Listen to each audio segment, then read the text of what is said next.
तो लेट हो गई। अदिति की क्लास लेट छूटी ना, तो मैं कैसे लेट हुआ? मैं थोड़ी।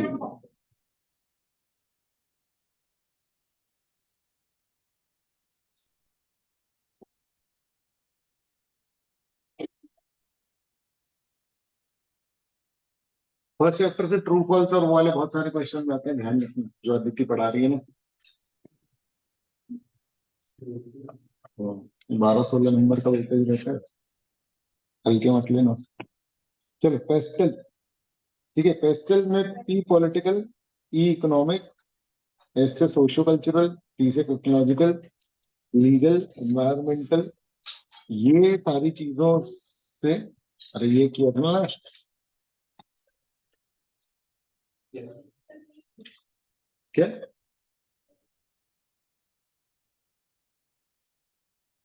तो गिर गई थी क्या अभी? करके बल। ठीक है, ये पढ़े कि नहीं पढ़े? क्या नहीं हुआ बता रही?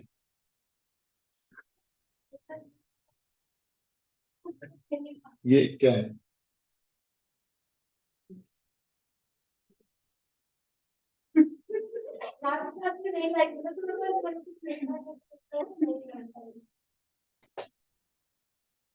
चलो ठीक है।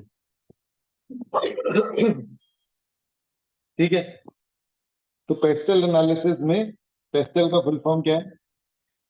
ये आ सकता है एमसीक्यू में। आ रहा है sir? Political, economic, socio cultural, technological, legal, environment. ठीक है ना? एनवायरमेंट का एनालिसिस है, कौन कौन सा एनवायरमेंट कैसे कैसे अफेक्ट करता है किसको? बिजनेस को। पॉलिटिकल एनवायरमेंट कैसे अफेक्ट करता है ना?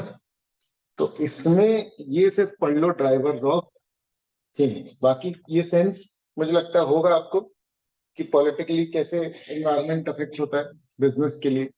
पॉलिटिक्स मतलब पॉलिटिकल पार्टी चेंज हो जाती है, अगर रूलिंग पार्टी चेंज हो जाती है तो बिजनेस के लिए अच्छा या बुरा हो सकता है।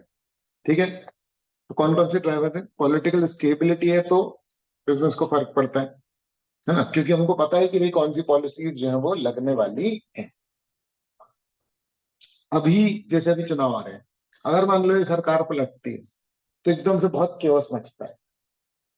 कोई भी सरकार अगर वो बदलेगी तो उस समय एकदम से बहुत ज्यादा दिक्कत होने वाली है।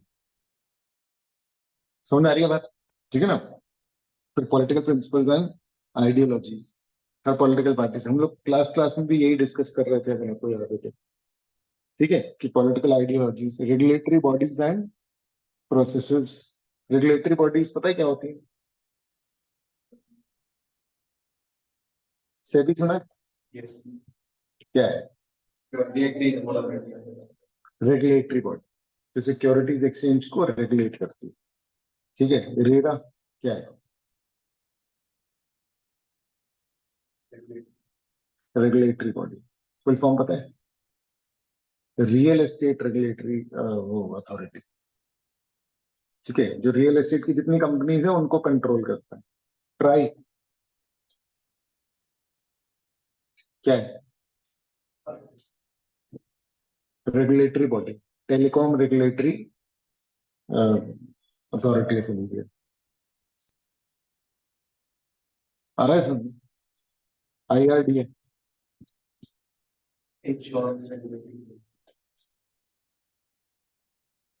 आ रहा है समझ? इनके फुल फॉर्म भी आ सकते हैं और ये भी आ सकता है कि ये कौन है। आरबीआई।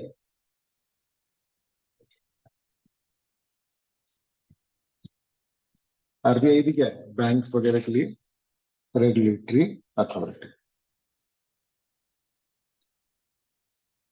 ठीक है बच्चों, ठीक है ना? स्कोप।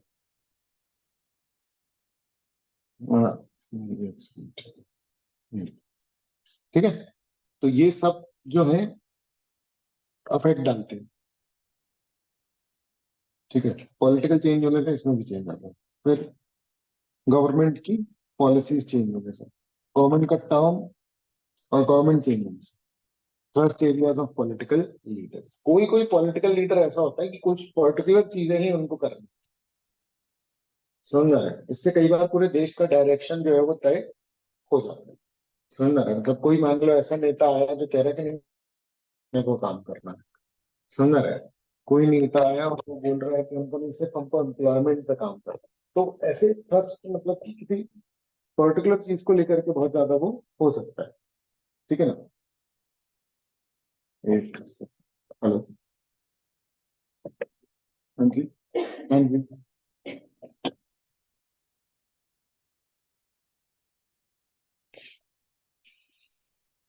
और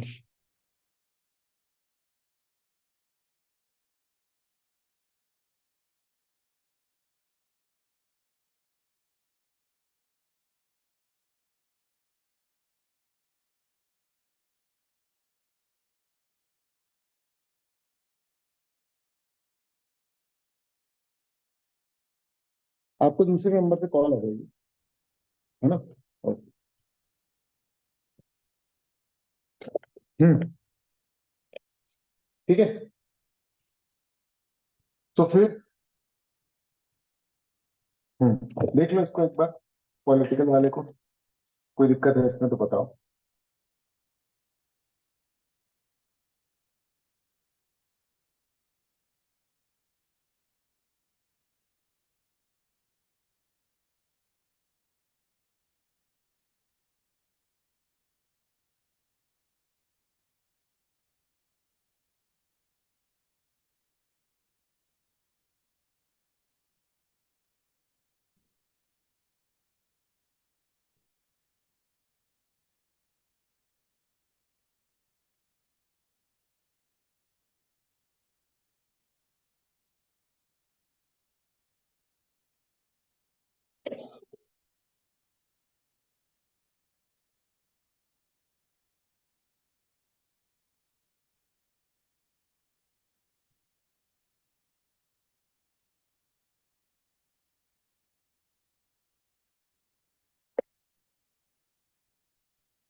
हेलो।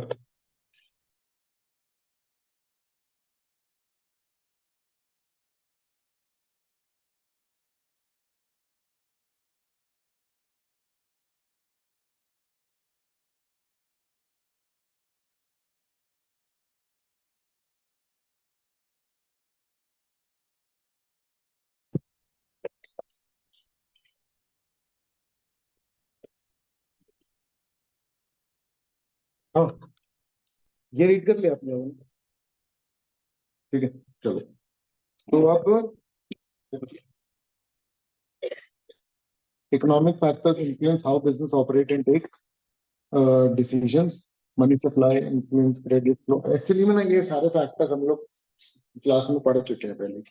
आप लोग ये देख लो बस कि ड्राइवर्स ऑफ चेंज, ठीक है, इकोनॉमिक सिचुएशन और ट्रेंड जो है वो चेंज कर देता है, मार्केट और ट्रेड साइकिल। आपको ये पता होना चाहिए कि ये फैक्टर कौन से कहलाएंगे, ये फैक्टर कौन से कहलाएंगे। देखो, एमसीक्यू के पॉइंट ऑफ व्यू से सोचो, किससे पॉइंट ऑफ व्यू से सोचोगे, मल्टीपल चॉइस के पॉइंट ऑफ व्यू से।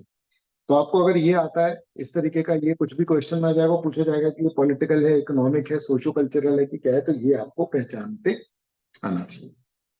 क्लियर है ये? ठीक है ना। चलो, सोशियो कल्चरल क्या होता है, लोगों का, ये बेसिकली डेमोग्राफिक्स है ना, कस्टमर एटीट्यूड और ओपिनियन, रिलीजियस कल्चरल सब चीजों को लेकर के, एथनिक रिलीजियस फैक्टर्स, कस्टमर के बाइंग जो पैटर्न्स है वो सारे जो है वो किसमें आएंगे बेटा, सोशियो कल्चरल। कोई भी बिजनेस ओपन होता है, ओवरऑल कंज्यूमर्स के बारे में ये सब सोचना पड़ता है। पता है क्या होता है, बहुत सारे लोग बिजनेस करते हैं तो अनसर्टेन रहते हैं ना कि उनका बिजनेस चलेगा कि नहीं। आप एक्चुअली तो सर्टेन है कि आपका बिजनेस चलेगा या नहीं चलेगा। अगर आप इन सारे फैक्टर्स को कंसिडर करें तो आपको समझ में आ जाएगा कि आपका काम चलेगा या नहीं चलेगा। क्लियर है? ठीक है। फिर है ना, मीडिया व्यूज और परसेप्शन जो है, क्योंकि मीडिया के व्यू से ही सारे लोग अपने व्यूज बनाते हैं। ठीक है। फिर टेक्नोलॉजिकल एनवायरनमेंट, तो कोई भी टेक्नोलॉजी मैच्योर हो जाती है या नई टेक्नोलॉजी आती है, रिप्लेसमेंट सॉल्यूशन आते हैं, तो क्या होता है, बिजनेस का एनवायरनमेंट, बिजनेस अफेक्ट होता है, ठीक है ना। इनोवेशन, इनोवेशन पोटेंशियल, अब जैसे मोबाइल फोन तो बहुत टाइम हो गया है हुए, फिर भी इनोवेशन का काफी पोटेंशियल इसमें बाकी है। फर्नीचर जो,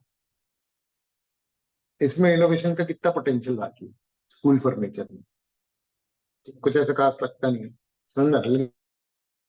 फर्नीचर में अगर तुम बात करोगे तो हो सकता है कि उसमें बहुत ज्यादा इनोवेशन अभी बाकी हो। अब यही चालू हुआ है ना नया तरीके से होम फर्नीचर को डिजाइन करना है वैसा, या हो सकता है कि वो पैटर्न चल रहा हो, समझ रहा है, सेम ही चल रहा हो, मेच्योरिटी लेवल पर अलग अलग हो सकता है।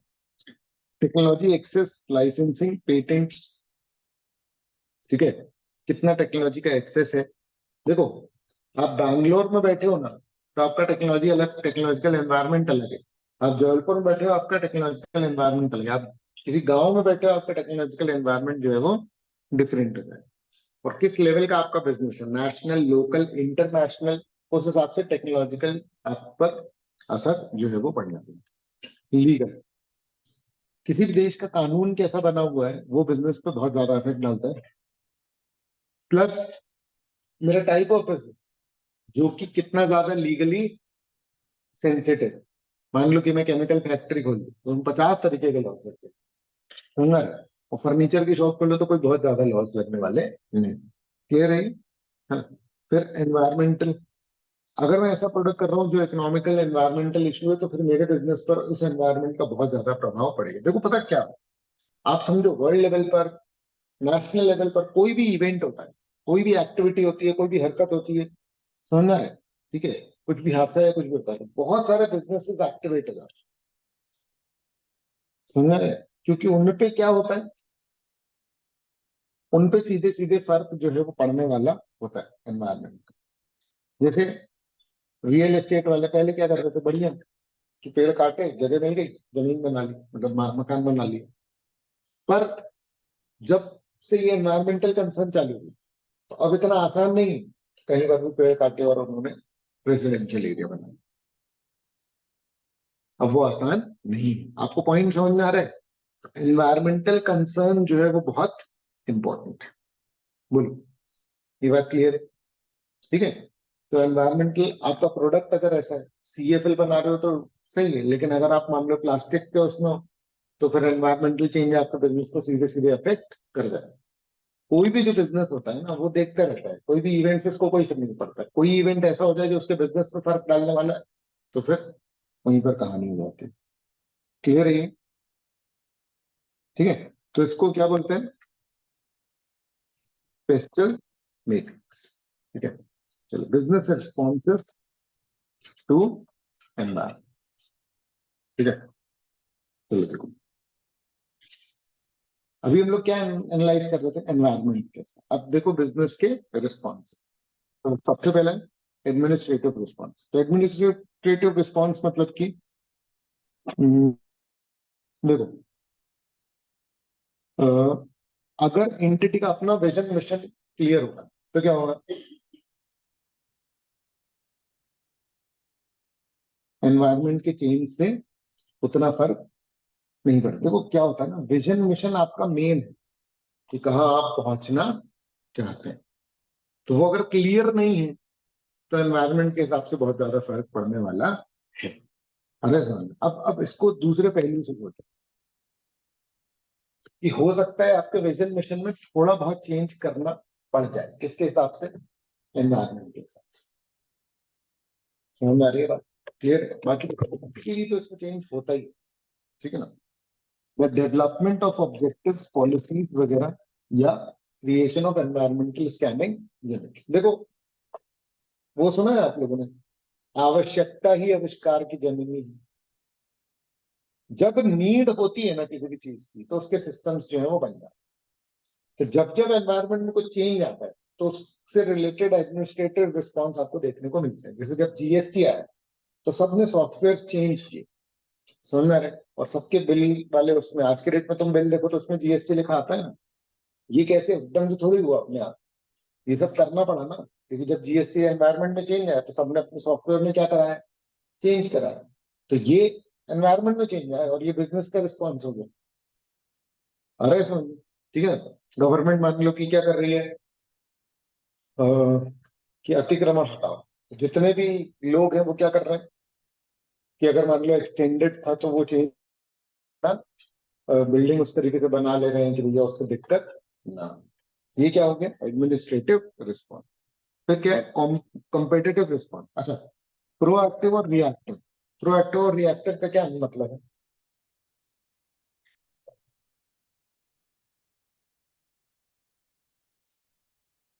लिख लो, ये बहुत इंपॉर्टेंट है, ठीक है ना। प्रोएक्टिव का मतलब ये होता है कि आप किसी भी चेंज के आने से पहले ही तैयारी कर ले रहे हो, कि अगर ये चेंज चेंज आया तो हम पहले से तैयार रहे। जैसे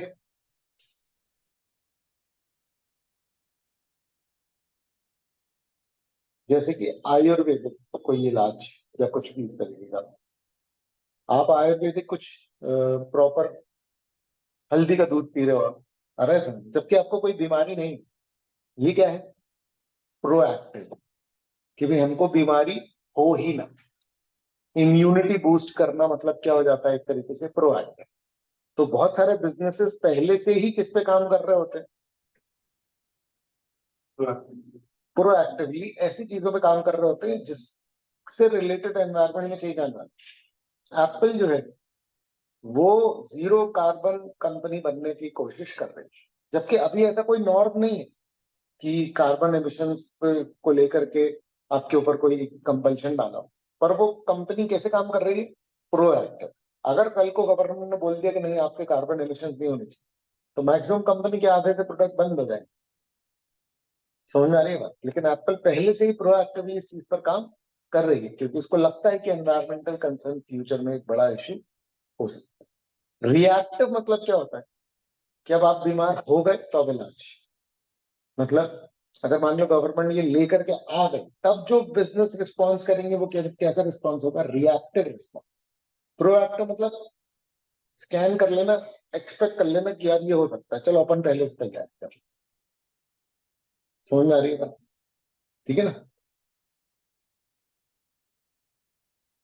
फिर क्या है, कॉम्पिटिटिव रिस्पॉन्स। तो कॉम्पिटिटिव एडवांटेज आप क्रिएट कर लोगे तो ऑब्वियसली बात है आप अच्छा परफॉर्म कर पाओगे, नॉर्मल है ना। तो एंटिटीज को एक्सटर्नल पोजीशन और इंटरनली जो है वो भी अच्छा होना चाहिए। समझ, ऐसी चीजें बनानी चाहिए जो कॉपी करना मुश्किल हो। समझ रहे, ठीक है। तो competitive responses are generally associated with for-profit firm, but can also apply to government and other not-for-profit entities also. Normally the profit entities के लिए ही होती है, कॉम्पिटिटर का फर्म में कुछ भी स्पेशल नहीं है। समझ आ रहा है, ठीक है। बिजनेस रिस्पॉन्स क्या होगा अगर कॉम्पिटिटर बढ़े तो, यूनिक प्रोडक्ट्स बना लेंगे। समझ आ रहा है, और ज्यादा पेनिट्रेशन करना, अगर कॉम्पिटिटर एडवर्टाइज कर रहा है तो आपको भी एडवर्टाइज करना है ना। कलेक्टिव रिस्पॉन्स, कलेक्टिव रिस्पॉन्स क्या होगा, ध्यान सुनिए। Business entities can cope with problems of environmental dependence and uncertainty through increased coordination with other entities. This can help control interdependencies among entities. मतलब क्या बोल रहे हैं,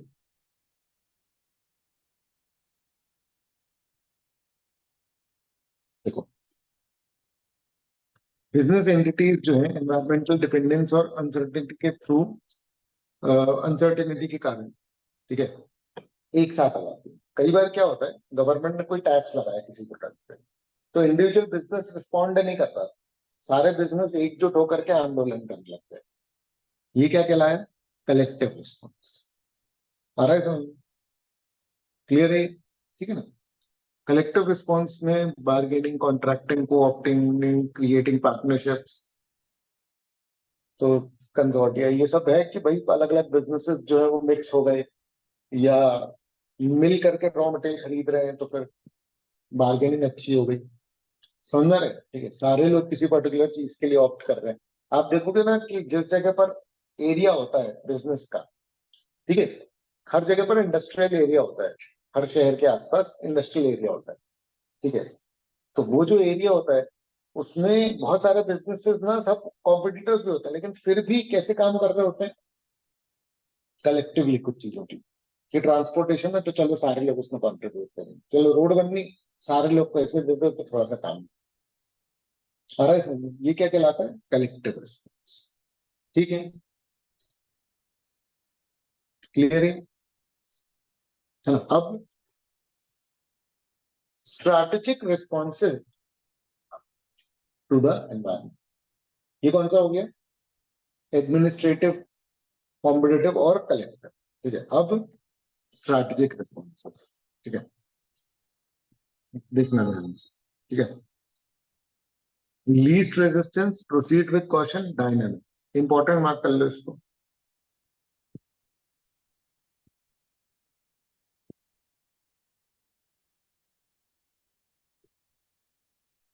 एक होती है कंजर्वेटिव अप्रोच, याद रखना ये सब हम किसके कंटेक्स्ट में पढ़ रहे हैं, बिजनेस एनवायरनमेंट के चेंज के कंटेक्स्ट। कॉशियस अप्रोच और कॉन्फिडेंट अप्रोच। कंजर्वेटिव ये होती है कि भाई एनवायरनमेंट में जो चेंज आ रहा है तो अपन एकदम शांत हो जाओ, ठीक है ना, रेजिस्ट मत करो, जो हो रहा होना तो जैसे चल रहा है अपन लोग चलते रहो, बच के चलना है। अरे ठीक है ना, मतलब ये एक ऐसा रिस्पॉन्स है जिसमें कि हम रेजिस्ट नहीं करते हैं एनवायरनमेंट को, लड़ते नहीं है जा सकते। अरे सिर्फ अपने आप को क्या कर रहे होते हैं, बचा रहे होते हैं। ये ऐसा रिस्पॉन्स, ठीक है ना। तो ये सिर्फ सर्वाइव कर। दूसरा है प्रोसीड विद कॉशन, आगे बढ़ो लेकिन ध्यान से। हमारा ऐसा नहीं, ठीक है ना। तो स्कैन करो क्या क्या प्रोडक्ट चेंजेस हो रहे हैं, समझ रहा है, उनके बारे में अपने प्रोडक्ट्स नए लॉन्च करने की कोशिश करो, थोड़ी थोड़ी सी, है ना, या थोड़ा थोड़ा सा अपने प्रोडक्ट में इंप्रूव करने की कोशिश करो। और कॉन्फिडेंट अप्रोच में अपॉर्चुनिटी की तरह देखते हो आप एनवायरमेंट के चेंज, कि ये चेंज आए तो चलो देखते हैं, लड़ जाते हैं, और या तो फिर इसका सबसे ज्यादा फायदा जो है वो हमें होगा। तो ये डायनामिक रिस्पॉन्स, पॉइंट समझ लो। जैसे मान लो कि फाइट हो, तो एक क्या है, एक एक जो आपने पूरा कवर कर लिया, ढाल से अपने आप को कवर कर लिया कि वो आप तक पहुंचे, ये क्या है, कंजर्वेटिव। एक में क्या है कि वो बच रहा है, थोड़ा थोड़ा सा देख रहा है, समझ रहे, कि जब मौका मिलेगा तो फिर हम हमला करें। और एक में है कि वो लड़ रहा है तो आप और डबल तेजी से उसके साथ क्या कर रहे हो, लड़ रहे हो। ये कौन सा रिस्पॉन्स हो गया, डायनामिक कॉन्फिडेंस। तो ये जो सामने वाला ओपोनेंट है यहाँ पर वो कौन है, एनवायरमेंट। एनवायरमेंट में कुछ चेंज आए तो आप किस तरीके से उस चीज को क्या कर रहे हो, रिस्पॉन्ड कर रहे हो। समझ में आ रही है, क्लियर है ना। तो कुछ लोग बुरे में भी अपॉर्चुनिटी ढूंढ करके क्या कर लेते हैं, ग्रोथ कर लेते हैं। समझ में आ रही है बात, ठीक है ना। ये इसको रीड कर लेना, यही है इसका मतलब जो हम बता रहे हैं, ठीक है। इसको पैसिव अप्रोच भी बोलते हैं, पैसिव मतलब बहुत शांत वाला, समझ आ रहा है। और ये कॉन्फिडेंट अप्रोच बहुत एक्टिव अप्रोच है, जिसमें कि आप सामने से हर प्रॉब्लम का सामना करते हैं, ठीक है। है ना? ये तो खत्म ही हो गया। चलो, हमने एमसीक्यूज कहाँ तक करे थे, कुछ याद है किसी के, मार्क किए होंगे ना आपने, 43।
43 हो गया था। 44, interaction between the organization and environment include.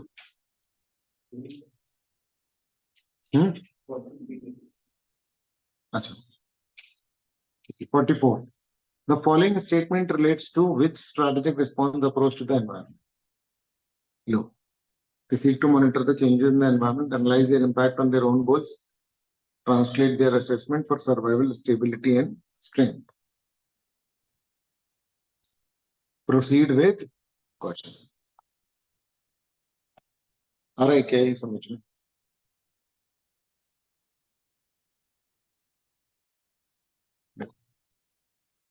ये एज इट इज लिखा हुआ है, ये देखो, monitor the changes, analyze their, है ना, और उसके बाद फिर स्टेबिलिटी स्ट्रेंथ के लिए बनता है। ठीक है, चलो 45, द एनवायरमेंट ऑफर्स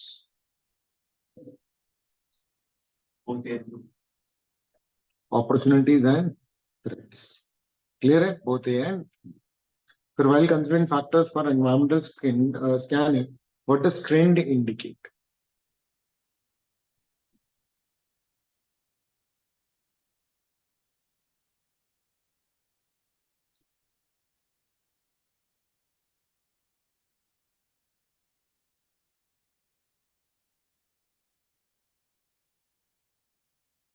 ठीक है,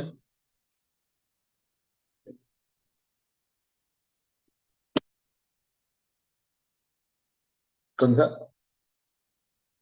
डी डेबिट या बी बैलेंस शीट? कितने लोग डी बोल रहे हैं?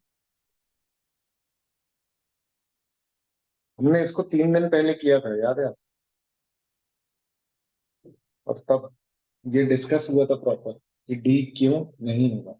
आप इस बात को समझो, जो गलती एक बार होती है वही गलती रिपीट होती है। समझ आ रहा है? ठीक है ना? रिवीजन बहुत इंपॉर्टेंट है। जिस चीज में गलती हो उसको मार्क करके बार बार ध्यान रखना पड़ेगा, ये सेम गलती रिपीट हो। उस समय भी हम लोग क्या बोल रहे थे? डी, जबकि इसका आंसर क्या है?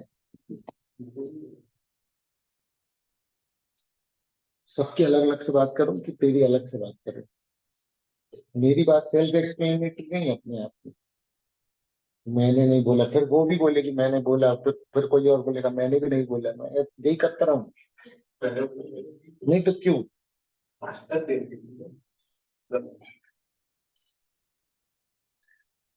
ठीक है, which of the following is not a part of economic environment?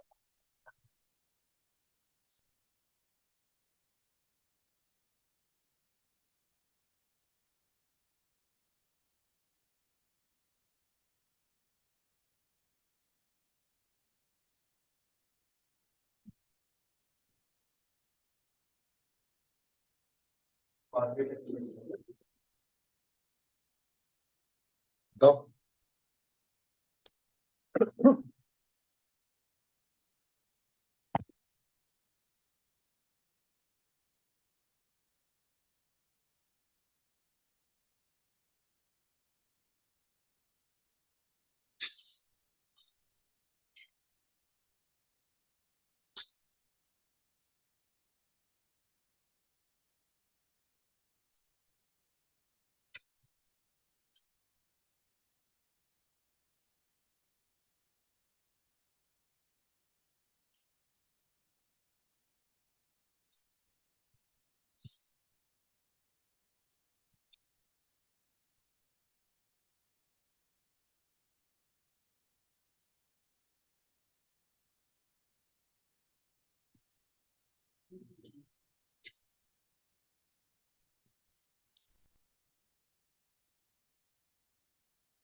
हाँ, क्या होगा इसका?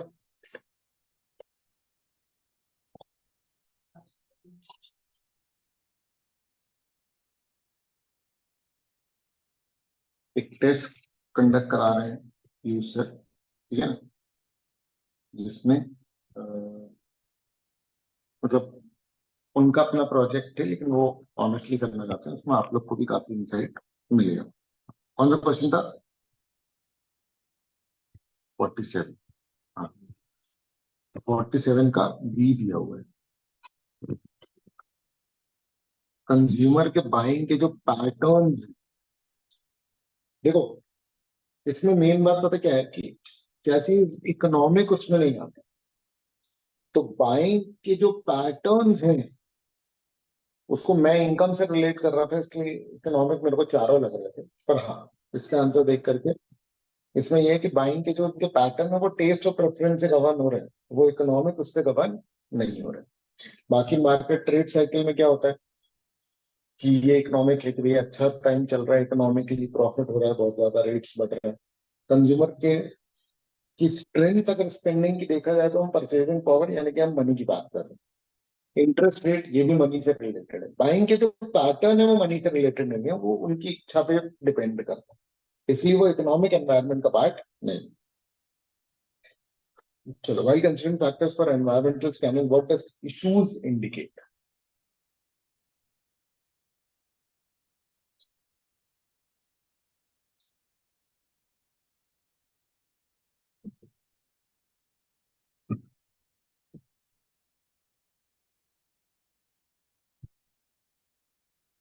मतलब जब आप फैक्टर्स फॉर क्या कंसिडर कर रहे हो?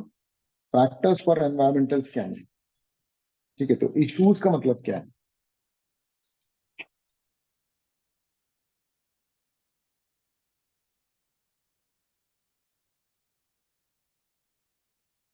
इश्यूज मतलब मुद्दे, क्या क्या इश्यूज चल रहे हैं, समझ में आ रहा है? ठीक है ना।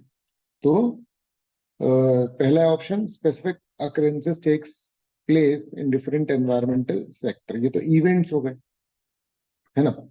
दूसरा क्या है, जनरल टेंडेंसीज और the course of action along which the event take place. General tendencies तो ट्रेंड हो गया। Current concerns that arise in response to events and trends and emerging issues, तो ये जो है ये लग रहा है कि होना चाहिए। और demand made by interested group in the light of their concern for issues, तो ये तो हो ही नहीं सकता क्योंकि फॉर इश्यूज इस तरीके से, ठीक है ना। तो ये क्या कहलाएगा? इसका आंसर होना चाहिए सी। क्लियर है ये? ठीक है। अरे यार, आंसर अलग से मेरे पास, ये तो बड़ी दिक्कत हो रही है। 48 का सी है, ठीक है। सुनो, the immediate environment with which the firm operates is called micro, ठीक है। Micro environment is also known as,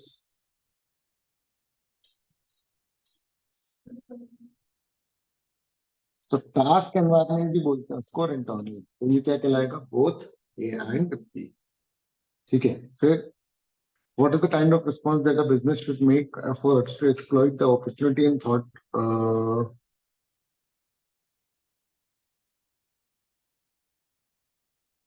what kind of response that business should make efforts to exploit the opportunity and take on the threats, मतलब ठीक है, एक opportunity को exploit करने के लिए और थ्रेट्स को क्या बोलते हैं उसको, मिटिगेट करने के लिए। तो बताओ क्या होगा?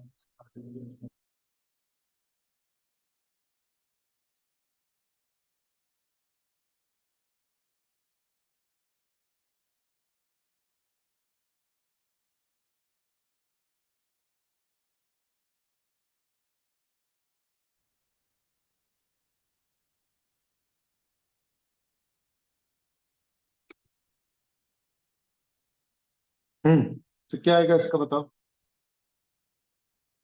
Strategic response, least response, diversify या सिंप्लीफाई?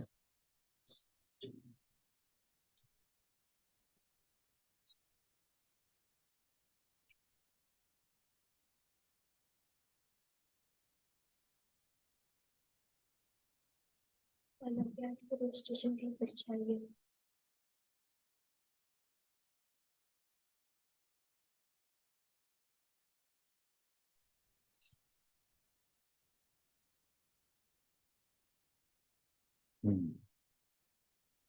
तो स्ट्रैटेजिक रिस्पॉन्स हो सकता है इसका, ठीक है ना। 51 का क्या होगा? हाँ तुम देख के बता दो, ए होगा, ठीक है। क्लियर है? चलो 52, macro environment is also known as general, ठीक है। Which of the following elements constitute microenvironment? All of the above. Which of the following is not a characteristic least resistance strategic response?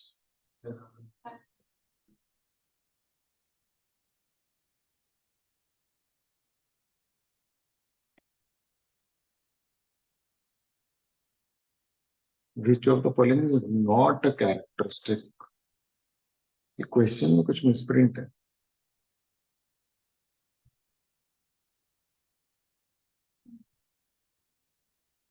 इसका answer क्या दिया है? ए सी दिया हुआ है क्या?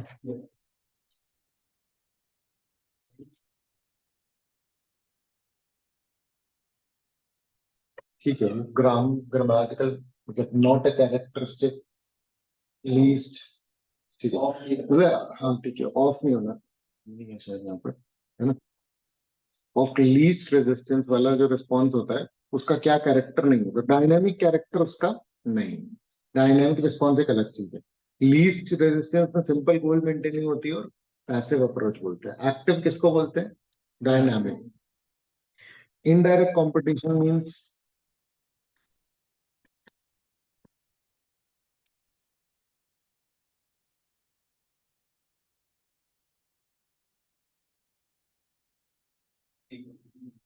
बी होगा इसका। देखो अलग अलग एरिया में ऑपरेट कर रहे हैं लेकिन किसी ना किसी तरीके से कंज्यूमर की स्पेंडिंग में ये लोग क्या है, इंटरेस्टेड है। अरे समझ कि कंज्यूमर जो है वो किसकी तरफ जाएगा, ठीक है। तो अपन इतने ही करते हैं, इसको खत्म कर लेते हैं। एमसीक्यूज जो है वो आप लोग एक बार ट्राई कर लो और मैं डाउट्स जो है वो ले लूंगा, ठीक है। क्लियर? इसके बाद कौन सा है आपका चैप्टर? ये वाला कंप्लीट हो गया ना?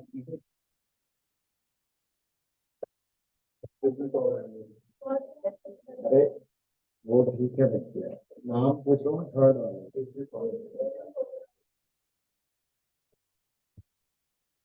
चलो मैं देखता हूँ थर्ड स्टार्ट करवाने से पहले।